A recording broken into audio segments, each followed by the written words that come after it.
Hello everyone, and this is physics. In this video, I'd like to solve this word problem regarding free-falling bodies. And what exactly are free-falling bodies? Imagine this item has no engine on it, nothing whatsoever, and it's falling freely. Free-falling bodies, it's in the name.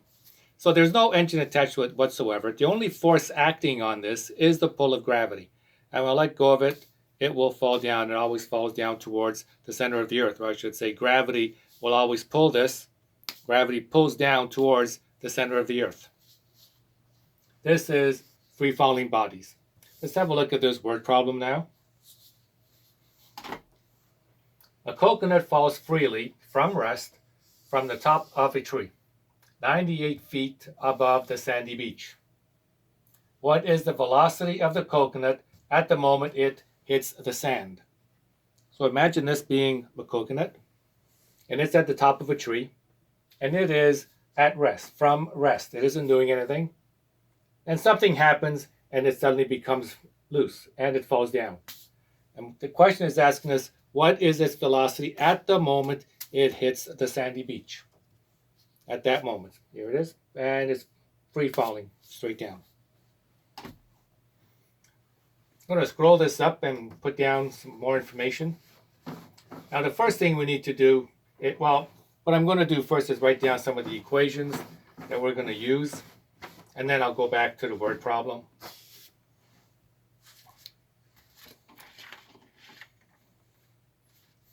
These are equations of motion for free-falling bodies, as well as horizontal motion. Number 4.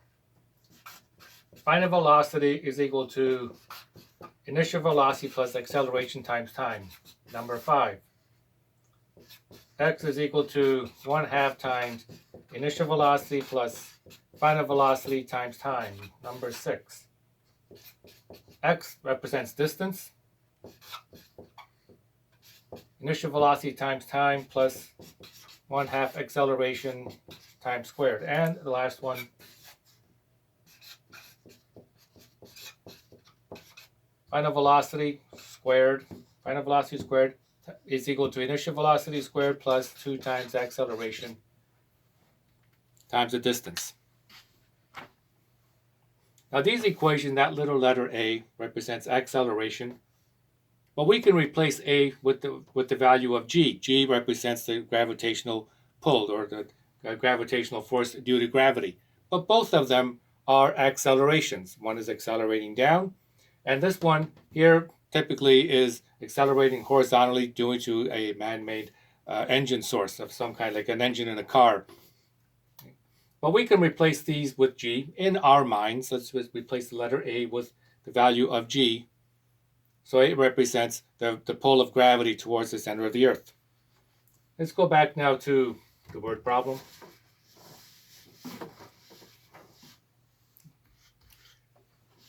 We need to extract from this some information in terms of these variables. And see what's given to us in the word problem in terms of these variables. The coconut falls freely from rest. From rest means there's no velocity in the beginning, so its initial velocity, I'm going to write them over here. Maybe I'll use a different color. Write down a list of given. The initial velocity from rest means its initial velocity is 0. Here's the coconut at the top of the tree. And before it falls, its initial velocity is 0 from rest. And it falls 98 feet above the ground. So the distance that it's going to fall is 98 feet. In our equations, distance is represented by the letter x.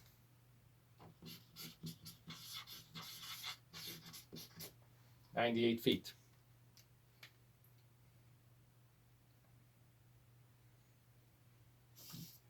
And the only force that's pulling it down towards the center of the earth, the acceleration, is the force of gravity. And gravity is represented typically by the little letter g. Acceleration due to gravity. For our equations, we're just going to substitute g here, or use a in substitution of g, so it's still acceleration, so little letter a. And the acceleration due to gravity is normally 9.8 meters per second squared. Sometimes we use 9.81, but more often it's 9.8. Either one will work.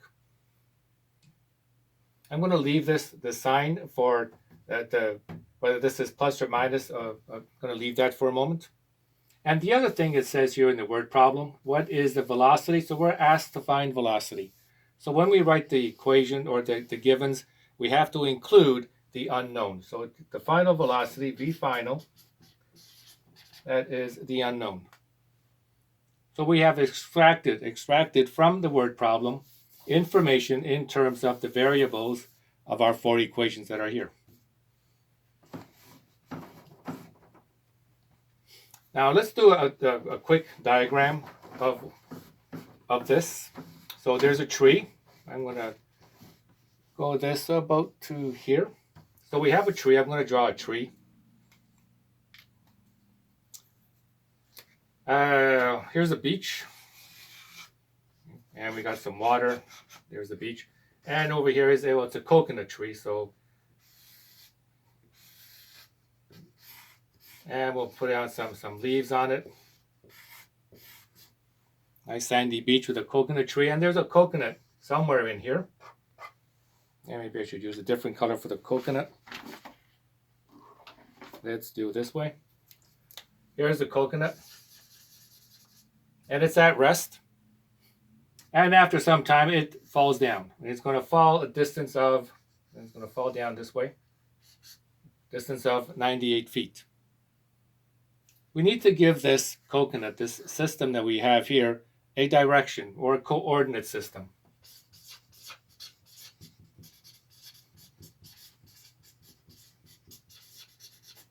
A coordinate system. And this is governed by the direction of the object and the motion of the object, let's say, which direction is the object falling. The object is falling down. Therefore, all forces, or for our coordinate system, because the object is going downward, we're going to make downward a positive force. And any opposite forces will be negative. So air drag will be negative, and acceleration due to gravity, which is pulling it down, will have a positive value according to this system. And it's governed by the direction of the object itself. It's going down, therefore down is positive. Over here then, for acceleration due to gravity, it can either be a negative or a positive. According to our system that we have developed here, and gravity always pulls down, we're going to give it a positive sign. So it's plus 9.8 meters per second squared. And this is done such that these equations here will work properly. The solutions will come out properly. Having said that, let's have a look here. The distance is 98 feet. These equations operate on base units.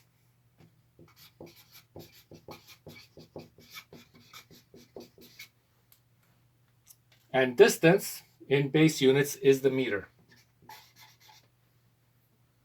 Time in base units is the seconds. And mass in base units is kilogram. So we need meters. Feet is no good to us. We have to change feet to meters. So the first thing we're going to do is change that distance into meters in order for us to use these equations.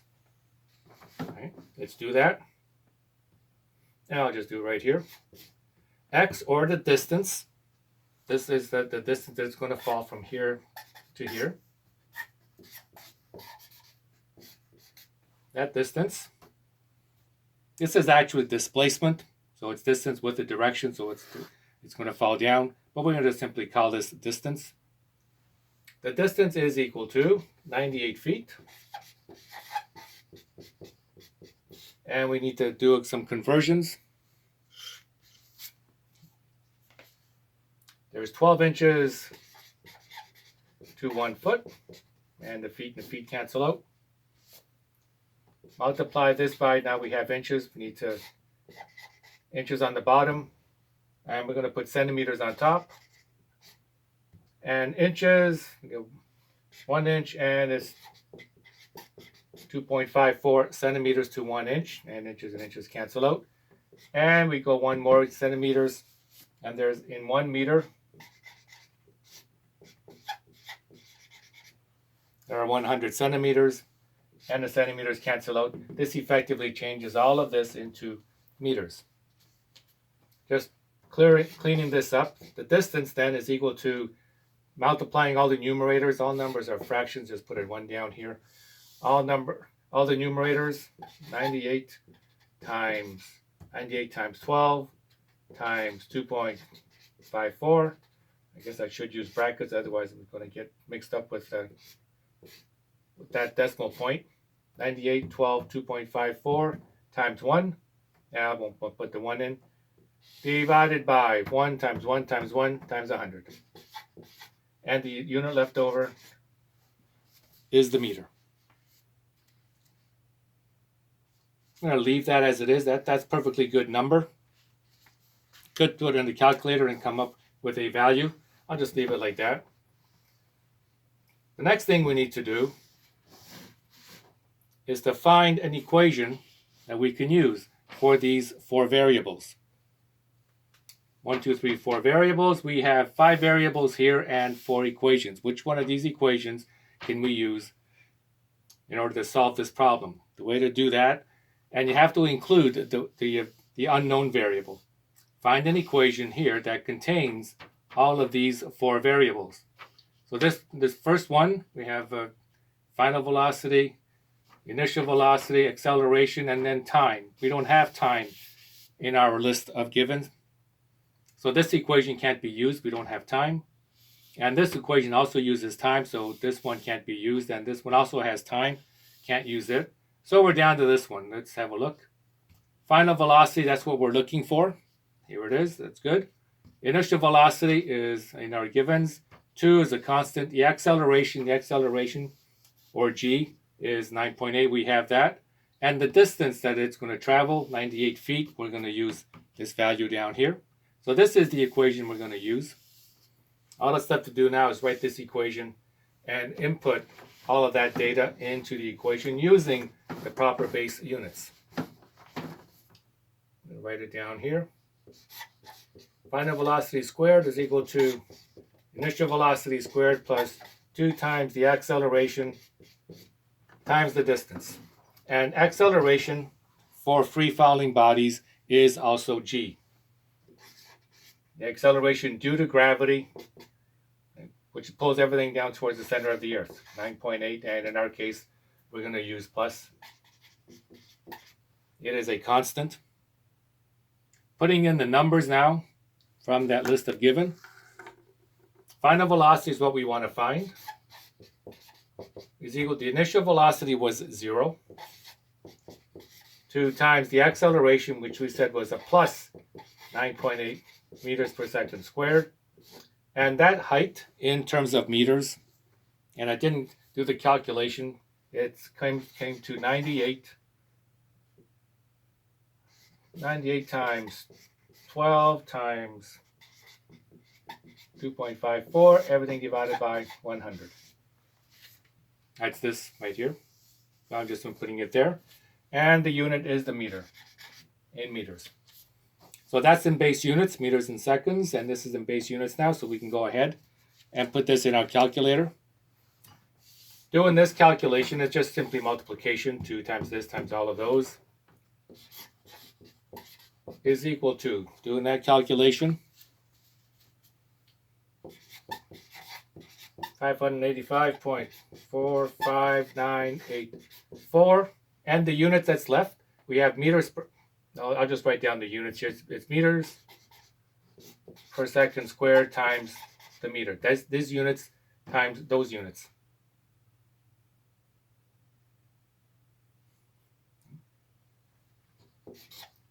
Final velocity squared then is equal to, looking at these units, I'm going to write down these numbers here.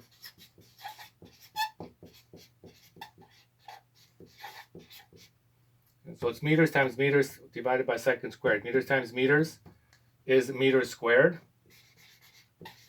divided by seconds squared. This is squared. In order to reduce this down to v final, we got to take the square root of both sides. taking the square root of both sides, what we'll do, take the square root of v final squared. Whatever you do to the left, you have to do to the right. So it's the square root of the number, and you also have to take the square root of the unit. So I wrote it here separately. You can just put all of these underneath the square root sign, but I'm just showing it here separately under square roots to show you have to do whatever you do to the number, you have to do to the units as well. Square root of this, find the velocity is what we're looking for. The square root of the number itself, it comes to 24.1962. Taking the square root of meters squared, and the numerator is meters, and the square root of seconds squared is seconds. And velocity has the units of meters per second. Reducing this final number to the proper significant figures. And where do you get, how do you know how many significant figures to reduce it to? We'll go back to the original word problem. I'll just scroll down here a little bit, go back to the original word problem, and see how the measurements were done in the original problem. And it says here, coconut, there's a coconut on top of a tree, and that tree is 98 feet tall. And 98 feet, well, it must be a measurement. Somebody must have come along and taken a measurement to two significant figures, 1, 2 digits. Therefore, since this is the two significant figures, our final answer can't be any greater than the amount of significant figures in the measurement itself. So here the measurement is 2 sig figs. Therefore, we need to reduce our final answer to 2 significant figures.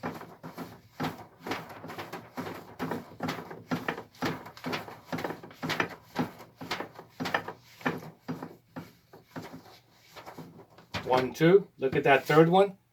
If it's less than 5, round down. 5 or greater, or round up. So it's less than 5. So we're going to leave it at 24. So its final velocity is approximately 24, and the unit is meters per second. Now velocity is a vector, so we need to give this some direction, and we know it's going to fall down, so we'll just simply say down.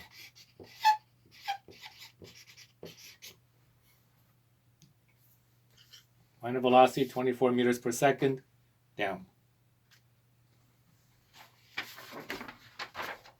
And this is physics.